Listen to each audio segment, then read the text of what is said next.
Om Gyanaatimirandasya Gyaranjanam Shalakaya Chakshurunmilitam Jena Tasmai Shri Gurave Namaha.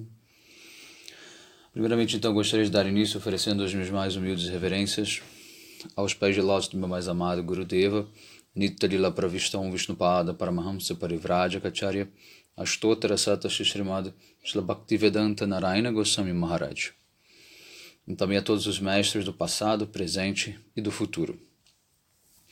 Então, mais uma vez, nós podemos dar sequência à nossa leitura pela misericórdia dos nossos mestres.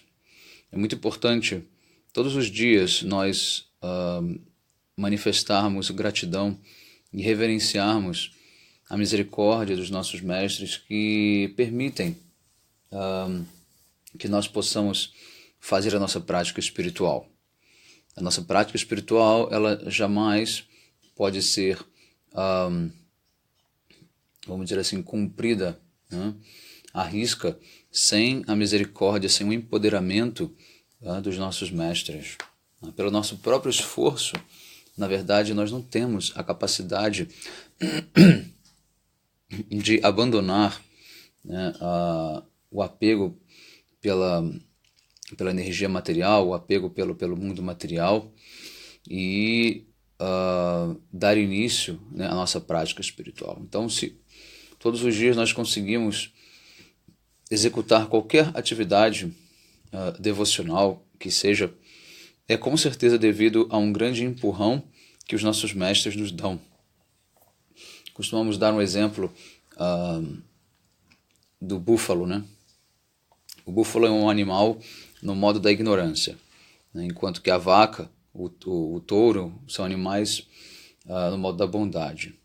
Então, o búfalo de um agricultor que trabalha no campo, né, e faz o arado através desses búfalos que puxam, né, fazem esse arado manual, eles precisam ser acordados todos os dias de manhã pelo fazendeiro, que tem que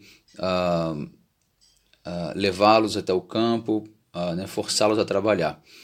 Do contrário, por eles mesmos, eles não vão, né, fazer esse serviço. Então nós somos, na verdade, como esses búfalos. Nós temos uma natureza de tamaguna, no modo da ignorância, com muita preguiça, com muita falta de entusiasmo espiritual. E por isso o nosso mestre tem que todos os dias nos levantar, nos acordar, né, nos forçar a praticar. Do contrário, nós ficaríamos ali deitados, né, largados, né, por várias horas, perdendo mais oportunidades de prática e mais dias e dias, né, do nosso pouco tempo de vida aqui na Terra. Então, sempre é muito bom nós mantermos esse espírito de reverência ao mestre espiritual. Isso é muito importante. Então, continuando aqui no verso 21 do capítulo 7. Nesse verso, quer dizer, no verso anterior, Krishna ele deixou bem claro que as pessoas que desejam adorar o semideus recebem, através de Paramatma, né, uma inspiração para se manterem firmes naquela adoração ao semideus, né, porque eles têm desejo de obterem frutos materiais. Né? E agora no verso 21, Krishna vai explicar um pouco mais a fundo o que ele disse no verso anterior. Então Krishna diz: qualquer que seja o semideus, né, que o devoto frutivo, né, devoto frutivo, não devoto de Krishna, mas devoto do semideus, né, quer adorar com fé, eu, como o Paramatma ou a testemunha dentro de tudo, né, faço com que a fé deles neste semideus específico se torne inquebrantável. Ou seja, Krishna vai fazer com que essa pessoa continue adorando esse semideus. Por que isso? Então aqui no comentário, Srila Vishwanath Chakravarti Thakur ele vai explicar. Ele diz assim: pode ser que Arjuna esteja dizendo, para a auspiciosidade de todos esses devotos, né, os semideuses, eles promovem dentro de cada um deles a fé devocional em você, né, no caso você Krishna, quando ficarem satisfeitos com a adoração desses devotos. Mas a isso Krishna responde dizendo, não é assim, Arjuna. O semideus ele é incapaz de gerar fé e devoção neles mesmos. O que dizer, então, de gerar fé e devoção por mim?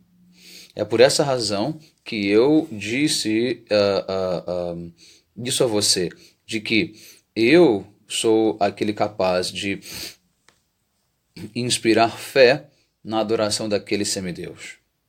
Ou seja, Krishna disse que os semideuses eles não têm poder absolutamente nenhum de atrair a mente ou o coração, né, dos seres humanos. Na verdade, esse desejo por satisfazer um semideus vem, na verdade, por uma inspiração do próprio Paramatma, do próprio Krishna, na posição de Paramatma. Então Krishna diz, qualquer semideus que esse devoto queira adorar, como por exemplo Suryadeva, o deus do sol, que não é nada além do que uma opulência minha, eu, como Paramatma, como a testemunha dentro do coração de cada um desses seres vivos, inspiro neles a fé em um semideus específico, né? Mas esses semideuses são incapazes de inspirar fé em mim. Ou seja, Krishna diz o seguinte, se você quer adorar semideus, ótimo, mas não é através da adoração de semideuses que você vai chegar à adoração a mim. Então Krishna deixa bem claro, não adianta você querer adorar Surya, Durga, Ganesha, etc., achando que isso vai ser como uma forma de inspiração para você no futuro adorar a Krishna. Não, isso não vai acontecer. Isso só vai acontecer se Krishna desejar. Se Krishna desejar que você se torne devoto dele, ele vai sim conseguir, então, te inspirar, e aí você muda, né, a sua atitude. Do contrário, Krishna deixa bem claro, semideus nenhum pode outorgar fé por Krishna, nem mesmo pelo próprio semideus, o que dirá por Krishna. Correto? No verso 22.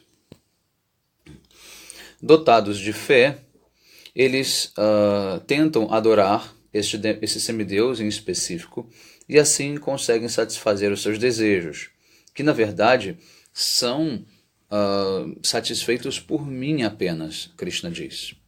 Então, quando alguém tem um desejo satisfeito por um semideus, na verdade quem está garantindo aquele desejo não é o próprio semideus, mas sim Krishna, através da sua potência, né, que vai atuar através daquele semideus.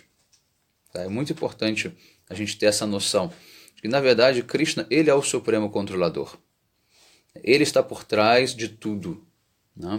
Então, a gente não pode jamais aceitar ou pensar que os semideuses são independentes de Krishna. Não são. Não são. Mas então por que Krishna permite que nós adoremos semideuses e simplesmente não o adoremos, né, diretamente? Mas a resposta é simples. Enquanto não estivermos preparados, né, para brincar com algo perigoso, né, papai e mamãe vão dar algo bastante simples e fácil, né, da gente brincar, né? Então é isso. Enquanto o ser humano não desenvolve, né, a sua avidez, o seu desejo, a sua necessidade intrínseca de adorar a Deus, né, então Deus deixa ele brincar com outras coisas, né? Porque tem que partir da pessoa. Então foi isso que nós lemos alguns versos anteriormente, dos 4 tipos de pessoas que buscam a adoração a Deus, né? O Gyani, ou o devoto, aquele que tem uma consciência superior, que reconhece Deus, aquele que está buscando dinheiro, o que está estressado com problemas, né? E aquele que é curioso. Então, esses 4 tipos são muito melhores do que uma pessoa que esteja extremamente culta, inteligente, mas que adore semideuses. Não importa se dentre esses 4, 3 têm intenções egoístas ao adorar a Deus. Eles sim são superiores a qualquer outro que esteja adorando o semideus, não importa a categoria dessa pessoa. Porque a adoração a Deus é superior à adoração aos semideuses, sem sombra de dúvidas. Verso 23. No entanto, o fruto obtido, né, por este homem, né, que tem uma inteligência parca, né, é um fruto perecível. Os adoradores de semideuses alcançam planetas dos semideuses, enquanto que os meus devotos me alcançam. Ou seja, se você adora Krishna, você vai entrar no planeta de Krishna, que é a morada eterna, transcendental, chamada de Goloka Vrindavana. Enquanto que se você adora os semideuses, você vai para o planeta dos semideuses. Você não vai para Vaikunta ou para qualquer outra esfera transcendental. Você vai entrar numa esfera material dentro dos 14 planetas, né, do sistema material, onde vivem, dentre eles, os semideuses. Correto?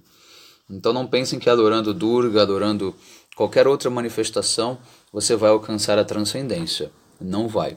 Krishna diz claramente aqui neste verso. No verso 24. A pessoa sem inteligência considera que eu, que estou e manifesto, né, e além dessa existência mundana, nasci como um homem comum, como um ser humano qualquer.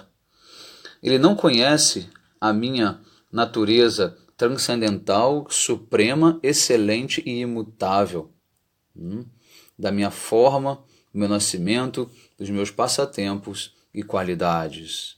Então aqui Krishna deixa um recado, né, para aqueles que duvidam da natureza transcendental dele. Um verso famoso também, eu vou ler para vocês. Abhyaktam byaktim apanam manyante mam abudhaya param bhavam ajananto mamam vyayam anuttamam. Então, Krishna sabe que nesse mundo existem pessoas que não são inteligentes o suficientes para compreender que o seu nascimento, a sua forma, os seus passatempos e qualidades são transcendentais. E ele sabe que eles vão julgá-lo, né, e dizer que ele é simplesmente um homem qualquer, sem nenhum poder extraordinário. Mas, na verdade, Krishna é a própria suprema personalidade de Deus manifesta. Verso 25. Verso importante também, que diz: Naham prakasha sarvasya yogamaya samamvrita mudoyam navijanati lokomam ajam avyayam. Eu não estou manifesto para todos, ou seja, não estou visível para todos. Para o tolo, eu estou encoberto pela minha potência chamada Yogamaya. Portanto, eles não conhecem a minha forma não nascida e imperecível. Ou seja, Krishna, ele se protege desses tolos, né? Os tolos não conseguem ter acesso a essa natureza transcendental de Krishna, e ele usa a potência ilusória dele chamada Yogamaya, que é uma potência que ele pode iludir qualquer pessoa. Tá? Então, para aqueles que têm uma má índole, né, que têm uma postura de crítica, de inveja a Deus, Krishna então se encobre, e essas pessoas não têm acesso a Krishna. Porque ao mesmo tempo que Krishna deseja que todos o conheçam, ele sabe que nem todos estão prontos para estabelecer uma relação com ele. E Krishna precisa então trabalhar a consciência desta pessoa através de várias vidas, né? Ou seja, não é que um milagre vai acontecer da noite para o dia e todo mundo vai ficar consciente de Krishna. Não, não é assim que funciona. Krishna, ele tem, vamos dizer assim, ele tem o dever de não romper com as regras da sua própria criação. Então, o processo da evolução, da expansão da consciência, ele deve acontecer naturalmente, inclusive no próprio descobrimento de quem é Krishna. Então, Krishna ele não interfere nesse processo. Então, somente aqueles que já estão num processo bem avançado é que entram em contato com essas informações, que chegam até o Bhagavad Gita, né, que podem ter um grupo de estudo como o nosso, por exemplo, direcionado, né, com explicações que são extremamente esclarecedoras, né, mas isso é muito raro neste mundo, muito raro. Ainda assim, muita gente faz mau uso do Bhagavad Gita, e como Krishna diz, eu me cubro, né, eu me escondo, né, através da minha potência ilusória chamada Yoga Maya, para que eles não tenham de fato acesso a mim. Do contrário, eles iriam cometer não só mais ofensas, como também propagar uma filosofia que não seja, que não é correta. Então Krishna protege não só a si, como o próprio processo de Bhakti Yoga e também aos seus devotos. Então manter afastado pessoas que não são favoráveis, né, é uma forma de proteger aqueles que estão neste processo de avanço espiritual. Correto? Verso 26.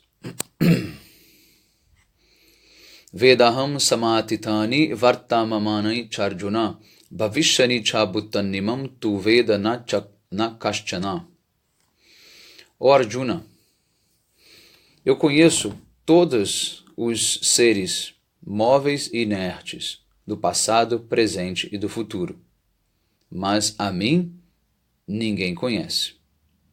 Ou seja, Krishna ele é onisciente, mas as entidades vivas não são oniscientes. 27. Ichadvesha samutena dvandva mohena bharata sarva bhutani samoham sarge janti parantapa. Ó filho de Bharata, ó Parantapa, Krishna diz a Arjuna, no momento da criação, todas as entidades vivas entram em ilusão completa, controlados pelas dualidades de felicidade e de tristeza, que são nascidas do desejo e do ódio.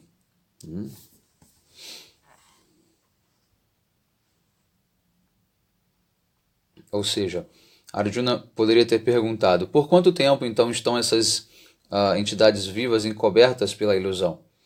Então Krishna responde, desde o início da criação.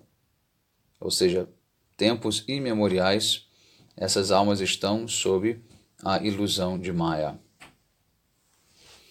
Verso 28.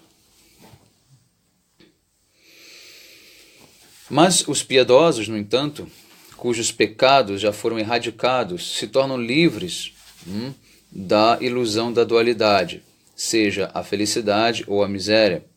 E eles então se ocupam na adoração a mim, com firme determinação. 29. Aqueles que estão se esforçando pela liberação da velhice, da morte, se através do refúgio, né, da minha pessoa, alcançam então o Brahman, a consciência da natureza pura e constitucional de cada entidade viva, e também a compreensão do princípio da ação frutiva, que é a causa, né, do aprisionamento no mundo material. Ou seja, aqueles que estão se esforçando muito para obter a liberação do mundo material e se refugiam em Krishna, eles recebem então toda a capacidade de discernimento, né, daquilo que é favorável e do que é desfavorável, né, para o sucesso deste processo. Verso 30.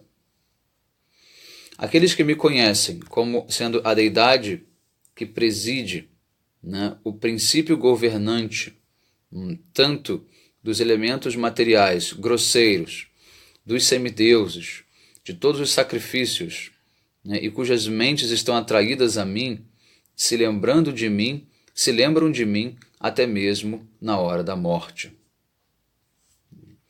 Então, se nós estivermos com a nossa consciência fixas em Krishna, com o próprio discernimento, né, do que são as diferentes forças da natureza, etc., né, o princípio da vida, né, nós nos lembraremos de Krishna até mesmo durante o momento da morte, que é, na verdade, a parte mais importante da vida, é a morte. Como nós vamos morrer vai definir o que será a nossa próxima vida.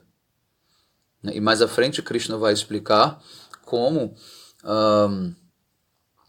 aqueles que se lembram dele no momento da morte alcançam diretamente, instantaneamente, a sua morada transcendental e se unem a Krishna instantaneamente. Correto? Só que não é tão simples assim se lembrar de Krishna no momento da morte. É algo extremamente difícil, né? Extremamente difícil. O momento da morte é um momento de muita aflição, de muito desespero, né? Pode ser que seja também repentino. Pode ser que você esteja, inclusive, inconsciente, em coma, desacordado. Então, as chances de nós podermos, de fato, nos lembrar de Krishna durante a morte são ínfimas. São ínfimas. A nossa tendência, quando a mente vai para um estado de estresse extremo, é que nós nos apeguemos àquilo que é mais carnal, mais presente, né, mais objetivo na nossa vida, e nem tanto abstrato ou distante como o próprio Krishna, correto? Então é por isso que o processo de yoga ele deve ser praticado de maneira muito intensa durante a vida, para justamente nos preparar ao máximo para esse desfecho, né, para esse desfecho que é a morte, que é a passagem, né, para a sua próxima vida, né, e se possível que nem haja uma próxima vida, que nós já venhamos a entrar direto, então, na morada do Senhor Supremo. Bom, então aqui termina o capítulo 7. Vamos então começar o capítulo 8, que é Taraka Brahma Yoga, ou o Yoga para a liberação absoluta. Verso 1. Arjuna diz, ou Arjuna pergunta, ó Purushottama, o que é Brahma, ou a realidade espiritual? O que é Adhyatma, ou o eu puro? O que é Karma, o princípio da ação? O que é Adibhuta, ou a base para a manifestação material? O que é Adideva, o princípio o princípio fundamental dos semideuses? Verso 2. Arjuna continua, ó Madhusudana, quem é Adiyagya, ou a deidade que preside o sacrifício? Como ele, né, Deus no caso, vive dentro do corpo de cada pessoa? E através de que processo você pode ser conhecido, né, ou pode ser lembrado no momento da morte por pessoas cujas mentes estão já controladas? Verso 3. Então Krishna diz, de fato, a verdade suprema e indestrutível, eterna, é conhecida como Brahma. A entidade viva, no seu estado constitucional puro, é conhecido como Adhyatma. E o processo de transmigração através de diferentes espécies de vida, né, através do qual a entidade viva encontra nascimento, crescimento, né, e etc., é conhecido então como Karma. Verso 4. Ó Arjuna, o melhor dos seres vivos. Tudo que é perecível é chamado de Adbhuta. A forma universal é conhecida como Adideva, que preside, onde preside o Senhor de todos os semideuses. Eu, sozinho, sou Adiagya, ou seja, sou o objeto principal de todos os sacrifícios, situado no corpo de cada um como Antaryami, ou a testemunha, né, onipresente. E sou eu quem inspiro a pessoa a se ocupar em atividades sacrificiais.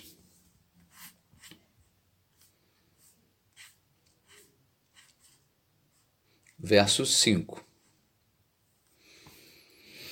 Quem quer que, no momento da morte, no momento de deixar o seu corpo, se lembre de mim apenas, com certeza alcançará a minha natureza. Quanto a isso, não há qualquer dúvida. Ou seja, Krishna, ele deixa bem claro, né, quem quer que seja, que no momento da morte, né, se lembre de mim, com certeza me alcançará. Então Krishna dá a sua promessa. Verso 6.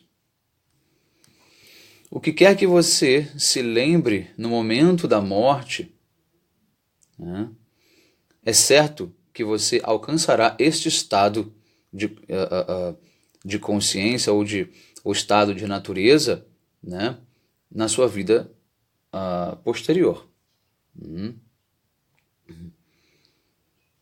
Então nós temos o exemplo de Maharaj Bharat, que foi um dos reis, né, que viveu aproximadamente 5 mil anos atrás, que era um grande devoto, muito elevado, né, e já havia abandonado o seu reino, as suas atividades materiais, estava recluso na floresta, isolado, só praticando atividades devocionais. Mas ele acabou ficando apegado por uma corça, né, por um filhotinho de corça que ele precisou resgatar e precisou cuidar depois, porque não havia ninguém capaz de fazer isso. A mãe havia morrido, né? Ele começou a cuidar daquele bebezinho, daquela corça, até que ela foi crescendo. E nisso também veio o apego, veio o envolvimento, né? E só que de repente, quando aquela corça viu um bando, né, de outras corças, resolveu seguir por instinto. Só que Bharata Maharaj ficou muito preocupado e foi correndo atrás daquela corça, até que ele cai, né, e morre. E no momento da morte ele estava justamente pensando naquela corça. E o resultado foi que ele nasceu como uma corça. Tá? Isso é um fato real, isso não é simplesmente mitológico. Tá? Isso é o que acontece. Tá? Naquele momento final, né, nós temos aquela impressão, e essa impressão fica no corpo sutil, e de acordo com esse desejo, o corpo sutil nos leva ao nosso próximo corpo na vida seguinte. Verso 7. Portanto, você deve sempre se lembrar de mim enquanto luta. Agora Krishna já contextualiza Arjuna. Você está prestes a lutar, entrar numa guerra, você pode morrer.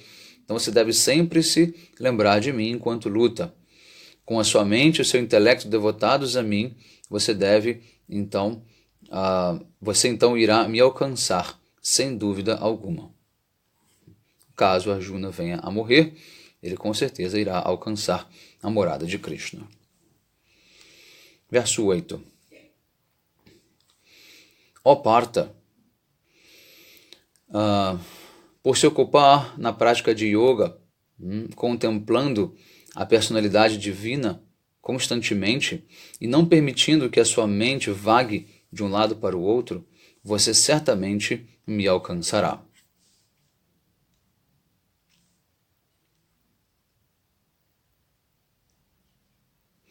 Versos 9 e 10. Devemos nos lembrar da suprema personalidade de Deus, que é onisciente e eterna, que é o Supremo Controlador, cuja existência é mais sutil do que o mais sutil, que é o Criador de tudo, cuja forma é inconcebível, cujo brilho autoemanente, assim como o sol, e cuja natureza é transcendental ao mundo material.